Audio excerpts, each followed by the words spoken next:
آج کی مجلس نام کرتے ہیں شہید ملت جعفریہ مداح اہل بیت جناب استاد شہید سید جعفر اعلی مقام چونکہ آج 18 مارچ ان کی برسی بھی ہے۔ پروردگار عالم ذکر کے صدقے ان کی قبر کو نور سید الشہداء سے منور معطر اور بھی تمام شہداء ملت جعفریہ کے مالک درجات بلند فرمائے۔ تو انشاءاللہ ابھی یہی نیت رکھیں، ہماری بھی یہی نیت ہے کہ آج کی مجلس کا ثواب مرحوم شہید کے نام احوال میں ہم انسان سازی کے بارے میں گفتگو کرتے آ رہے ہیں۔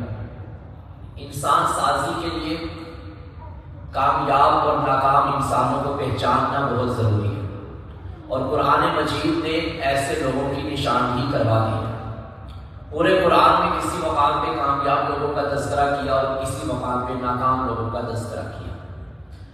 ہمیں قرآن میں کامیاب اور ناکام انسانوں کی نشانیاں تو نظر آ جائیں گی، مگر کامیاب انسان اگر دیکھنے ہیں تو پریکٹیکل طور پہ محمد کے گھر میں بھی نظر آئے۔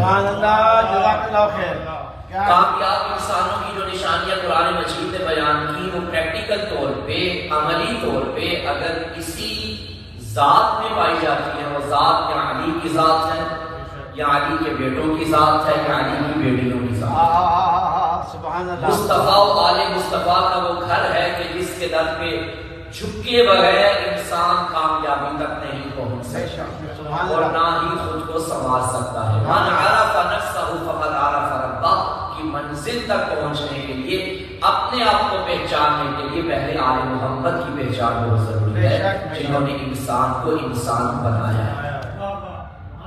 مختصر سا تعارف میں یہ کروا دوں کہ یہ وہ گھر ہے کہ جہاں جھکنے والا سلیمان بنتا ہے اور جسے چھوڑنے والا شیطان بنتا ہے۔ اگر ہم قرآن مجید کی طرف رجوع کریں تو اللہ کی ذات نے پورے قرآن میں کئی کامیاب لوگوں کا بھی بتایا اور ناکام لوگوں کا بھی بتایا۔ مثلا سورہ 3 میں خالق کائنات ارشاد فرماتا ہے لقد خلقنا الانسان فی احسن تقویم، کہ ہم نے انسان کو بہترین پیدا کیا۔ اچھا فوراً بعد میں فرما دیا ثم رددناہ اسفل سافلین، پھر ہم نے اسے پستی کی طرف دھکیل دیا۔ اب ان دو آیتوں میں بظاہر دو آیتیں ہیں، مگر حقیقت میں کامیاب اور ناکام انسانوں کی نشانیاں ہیں۔ ایک ہی سورہ میں انسان کو احسن تقویم بھی کہہ رہا ہے اور اسی سورہ میں انسان کو اسفل سافلین بھی کہہ رہا ہے، یعنی بلندی پہ بھی انسان ہی پہنچتا ہے اور پستی کی جانب بھی انسان ہی پہنچتا ہے۔ کسی مقام پہ انسان کے بارے میں فرمایا وَلَقَدْ خَلَقْنَا الْإِنسَانَ مِنْ صُلَالَةٍ مِنْ طِينٍ، ہم نے انسان کو گیلی مٹی کے جوہر سے پیدا کیا۔ ثُمَّ جَعَلْنَاهُ نُطْفَةً، پھر ہم نے انسان کو نطفہ بنا دیا۔ اب گیلی مٹی کا جوہر بھی اللہ نے قرآن میں انسان کو کہا اور نطفہ بھی انسان کو نطفے سے بھی تعبیر کیا۔ ایک مقام پہ فرمایا أُولَٰئِكَ عَلَىٰ هُدًى مِّن رَّبِّهِمْ وَأُولَٰئِكَ هُمُ الْمُفْلِحُونَ، سورہ بقرہ۔ یہی وہ لوگ ہیں کہ جن کی طرف اللہ جن کے پاس اللہ کی طرف سے ہدایت ہے اور یہ کامیاب ہے۔ اور اسی سورہ میں چند آگے فرما رہا ہے سن مدک منوم یہ فہلا یا جہاں، اندھے ہیں، ٹوٹے ہیں، بہرے ہیں۔ تو یہ دیکھیے سامنے گرامی قدر کامیاب لوگ بھی قرآن میں نظر آ جائیں گے اور ناکام لوگ بھی نظر آ جائیں گے۔ اسی انسان کو جہاں احسن تقویم کہہ رہا ہے سورہ احزاب میں اسی انسان کے بارے میں فرمایا انہ کان ظلوما جہولا، یہ انسان ظالم بھی ہے، نادان بھی ہے۔ میرا اللہ جہاں تو نے انسان کو ظالم کہا وہاں قابل ہدایت بھی کہا، ہدایت یافتہ بھی کہا، جہاں جاہل کہا وہاں قل هل يستوي الذين يعلمون والذين لا يعلمون، عالم بھی کہا، جاہل بھی کہا۔ تو معلوم پڑا کہ ہر انسان کا ذکر قرآن میں اس طرح ہے کہ قرآن قوانین کی کتاب ہے، چاہے اچھا انسان ہے یا برا انسان، عالم جاہل، ہدایت یافتہ یا گمراہ، ہر انسان کا ذکر اللہ نے قرآن مجید نے کر دیا۔ پریکٹیکل طور پہ اگر کسی میدان میں ان دو قسموں کو دیکھنا ہے تو اس میدان کو میدان کربلا کہتے ہیں۔ یعنی کیا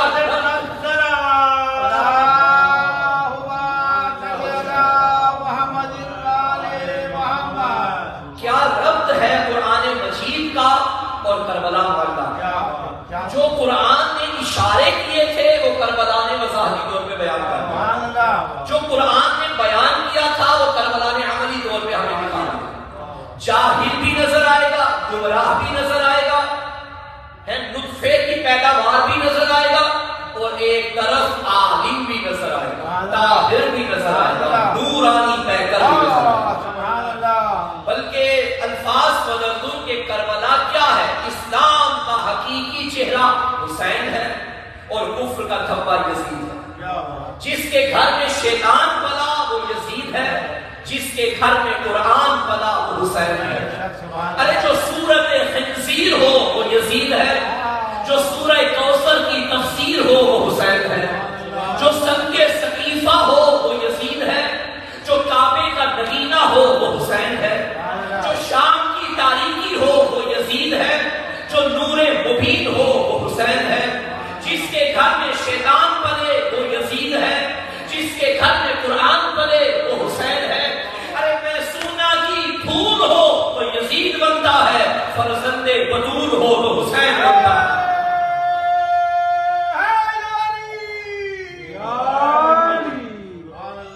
انسان بننے کے لیے کربلا کو طلب کرے ممکن ہی نہیں۔ اچھا اب دو انسان کربلا میں ہمیں نظر آ گئے، اب دونوں کو ہم نے قرآن سے تلاش کر کہ کون سا انسان ہے جس نے انسانیت کو بھی ذلیل کیا اور کون سا انسان ہے جس نے انسانیت کو بلند کیا۔ برائے محمد رن سے بلند حیدری صلوات اللہم صلی علی محمد وآل محمد علی صلوات علی محمد اللہم صلی علی محمد وآل محمد۔ قرآن مجید میں مقام خالق کائنات ارشاد فرماتا ہے اعلموا انما الحیات الدنیا لعب و لہو و زینت و تفاخر بینکم و تکاثر فی الاموال والاولاد۔ یاد رکھو کہ تمہاری دنیاوی زندگی کھیل تماشا ہے، لہو و لہو و زینت و تفاخر بینکم، اور ایک دوسرے کے درمیان فخر و مباحثات کرنا ہے، و تکاثر فی الاموال والاولاد، مال اور اولاد کے بڑھانے کے چکروں میں رہنا ہے۔ یہ انسان دیکھیں انسانی زندگی کے تین مرحلے ہیں، ایک بچپن، جوانی، بڑھاپا۔ جو انسانی زندگی کی ترتیب ہے وہی اللہ نے قرآن مجید کی اس آیت میں بیان کی۔ پہلا ہے لہو و لعب، دوسرا ہے فخر و مباحثات، تیسرا ہے مال بڑھاؤ اولاد بڑھاؤ۔ یہی انسان کرتا ہے۔ سبحان اللہ سبحان اللہ۔ بچپن ہے لہو و لعب، کھیل کود، اچھلنا کودنا، یہ انسان کی زندگی۔ جوانی کا مرحلہ آیا تو فخر و مباحثات، میرے کپڑے میرا لباس اس کے لباس سے زیادہ اچھا ہو، میری گاڑی اس کی گاڑی سے اچھی ہو، میرا گھر اس کے گھر سے اچھا ہو، میرا موبائل فلاں کے موبائل سے اچھا ہو، ایک دوسرے پہ فخر کرنا۔ یہ انسان کی جوانی گزر جاتی ہے۔ بڑھاپا کچھ کر تو سکتے نہیں، خود کو بنا سنوار سکتے نہیں، تو اب یہ کیا کہ چلو مال بڑھاؤ اولاد بڑھاؤ، بس اسی چکر میں انسان کی زندگی گزر جاتی ہے۔ یہ ہے مادی زندگی جس میں یزید ڈوبا ہوا تھا۔ ایک ہے معنوی زندگی جس کا درس حسین بن علی نے دیا ہے، اور حسین کی زندگی کا وہی درس ہے۔ امام علی مقام نے کربلا کے لیے جب مدینہ سے روانہ ہوئے تو آقا نے فرمایا مسیر بسیرت جدی و اخی و ابی علی بن ابی طالب، میں پابند ہوں نانا کی سیرت کا، بھائی کی سیرت کا، اور علی بن ابی طالب اپنے بابا کی سیرت کا۔ اس کا مطلب ہے جو حسین کی سیرت ہے کہ وہی سیرت ہے جو محمد کی سیرت ہے، جو حسن کی سیرت ہے، جو علی کی سیرت ہے۔ تو حسین کی سیرت، نانا کی سیرت، تو نانا کی سیرت کیا ہے؟ قرآن کھولیے، خالق کائنات نے فرمایا قل ان صلاتی و نسکی و محیای و مماتی للہ رب العالمین۔ حبیب ان سے کہہ دو میری نماز بھی اللہ کے لیے، میری قربانی بھی اللہ کے لیے، میرا جینا اللہ کے لیے، میرا مرنا اللہ کے لیے۔ یعنی اس زندگی میں مادیت تھی، اس زندگی میں للہیت ہے۔ سبحان اللہ سبحان اللہ۔ توجہ فرما رہے ہیں آپ حضرات؟ اب دیکھیے نا کربلا میں دونوں زندگیاں سامنے آ گئی۔ انسان سازی کے لیے اس انسان کو سمجھنا ہوگا جس نے ہمیں انسانیت سکھائی ہے۔ حسین بن علی نے فرمایا میری زندگی نانا کی زندگی کے مطابق، اور قرآن نے کہا کہ محمد کی زندگی اللہ کے لیے، للہ رب العالمین، صلاۃ کی نماز بھی اللہ کے لیے، نسک کی قربانی بھی اللہ کے لیے، ممات کی حیات کی جینا مرنا اللہ کے لیے۔ اب محمد کی ساری زندگی کس کے لیے ہے؟ اللہ کے لیے۔ نماز کس کے لیے؟ اللہ کے لیے۔ قربانی کس کے لیے؟ اللہ کے لیے۔ جینا مرنا کس کے لیے؟ جس کی ساری زندگی اللہ کے لیے تھی، وہی ایک رات علی سے کہنے لگا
نماز علی جب جاگتے تھے ایک رات میں ہزار رکعت نماز پڑھتے تھے، 2,000 سجدے کرتے تھے، تو علی کی نماز میں نیت کیا تھی؟ قربتاً الی اللہ، یعنی علی جاگے تو اللہ کے لیے، علی سوئے تو اللہ کے لیے۔ عبادت وہ ہے جس میں اللہ کی قربت ہو، تو معلوم پڑا علی جاگے تو بھی عبادت ہے، علی سوئے تو بھی عبادت ہے۔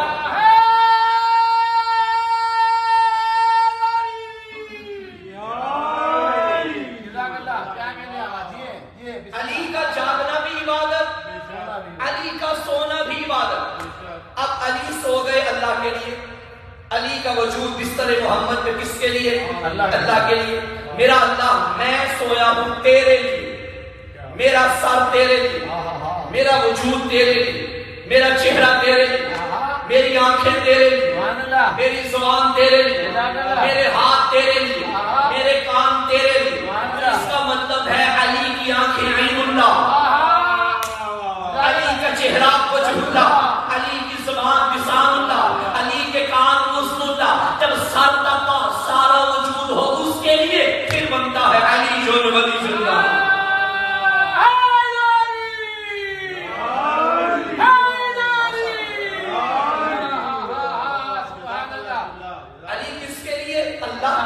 علی اللہ کے لیے۔ اچھا، ہر انسان کے وجود میں دو حصے ہیں، ایک ظاہری حصہ، ایک باطنی حصہ۔ ایک وہ جو نظر آتا ہے، ایک وہ جو نظر نہیں آتا۔ اگر نظر نہیں آتا تو آپ یہ نہیں کہہ سکتے کہ باطن اس کا نہیں ہے۔ باطن ہے وہ کہ نظر نہیں آتا، وہ الگ بات، لیکن ایک زندہ انسان کا ظاہری حصہ اور باطنی حصہ دونوں ہونا ضروری ہے۔ اب ظاہر میں کیا آتا ہے؟ چہرہ، آنکھیں، زبان، ہاتھ، یہ ہے ظاہری۔ باطن میں کیا آتا ہے؟ روح، خون، گوشت، ہڈیاں، یہ ہے باطن۔ علی کا ظاہر اللہ کے لیے، توجہ چاہتا ہوں بھائی، چہرہ وجہ اللہ، زبان لسان اللہ، آنکھیں عین اللہ۔ علی کا ظاہر اللہ کے لیے۔ اب بات آ گئی تھی علی کے باطن کی، تو نبی نے بھی دیر نہ کی، فرما دیا یا علی لحموں کا لحمی، شاعری دموں کا دمی، تیرا گوشت میرا گوشت، تیرا خون میرا خون، تیری روح میری روح۔ اس کا مطلب ہے علی اس ذات کو کہتے ہیں جس کا ظاہر خدا کی ملکیت ہے، جس کا باطن رسالت کی ملکیت ہے۔ اب علی سے محبت نہیں، آدھی محبت اللہ سے محبت ہے، آدھی محبت محمد سے محبت ہے۔ علی کے دشمن میں لعنت کرنا، علی کے دشمن میں لعنت نہیں، آدھی لعنت توحید کے دشمن میں ہے، آدھی لعنت محمد کے دشمن میں ہے۔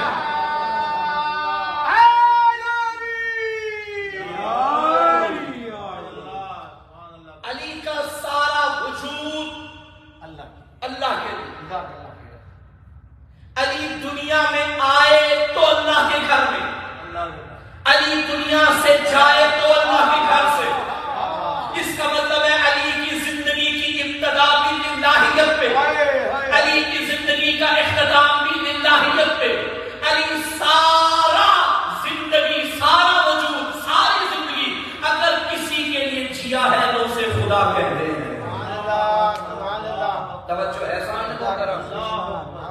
اب علی جاگتے تھے تو کرتے تھے عبادت، سوتے تھے تو کرتے تھے عبادت۔ علی کا جاگنا بھی عبادت، علی کا سونا بھی عبادت۔ اب کچھ لوگ ایسے ہیں جو 2 رکعت کی بھی 4 رکعت پڑھا دیتے تھے، بدھ کے لیے جمعہ پڑھا دیتے تھے۔ اب یہ ہے شک والی عبادت۔ اب پتا چلا معصوم نے کیوں فرمایا کہ شک کی عبادت سے یقین کی نیند سو جانا بہتر ہے۔ جو شک کی عبادتیں کرتے رہے وہ ناکام ہیں، جو یقین کی نیند سو کے وہ خرید لے وہ کامیاب ہے۔ علی کا سونا، اور کیسا سونا علی کا، کتنا قیمتی سونا۔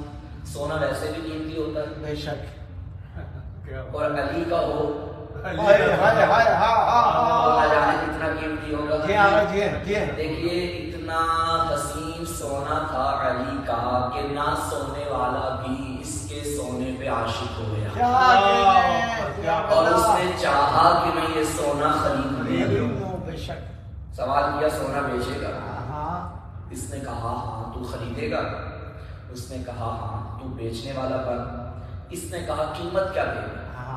اب جو خریدنے والا تھا وہ کائنات کی ہر شے کی حقیقت جانتا تھا.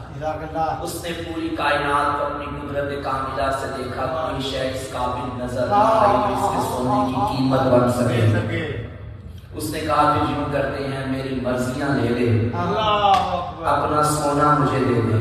اور ایسا معاہدہ ہوا کہ قرآن مجید میں ہمیشہ کے اشتہار آ گیا وَمِنَ النَّاسِ مَن يَشْرِي نَفْسَهُ ابْتِغَاءَ مَرْضَاتِ اللَّهِ. اللہ کے بندوں میں کوئی ایک ایسا ہے جو اپنے نفس کو بیچ کے اس کی مرضیاں خرید لیتا ہے. اب اس نے بیچا ہے نفس، اس نے دی ہیں مرضیاں. اب پتا چلا علی کا نفس کس کے پاس ہے؟ خدا کے پاس. خدا کی مرضیاں کس کے پاس ہیں؟ علی کے پاس. ہجرت کی رات یہ سودا ہو گیا نا، اس کا نفس اس کے پاس، اس کی مرضی اس کے پاس. تو اب اگر کسی نے اس سے بیعت لینی ہے اسے چاہیے کہ پہلے اس کے پاس جائے، اور اگر کسی نے رضی اللہ بننا ہے تو اسے چاہیے پہلے علی کے پاس آئے. ممکن ہی نہیں کہ علی کو راضی کیے بغیر میں رضی اللہ بن جائے. اللہ راضی تک ہوتا ہے جب علی راضی ہوتا ہے.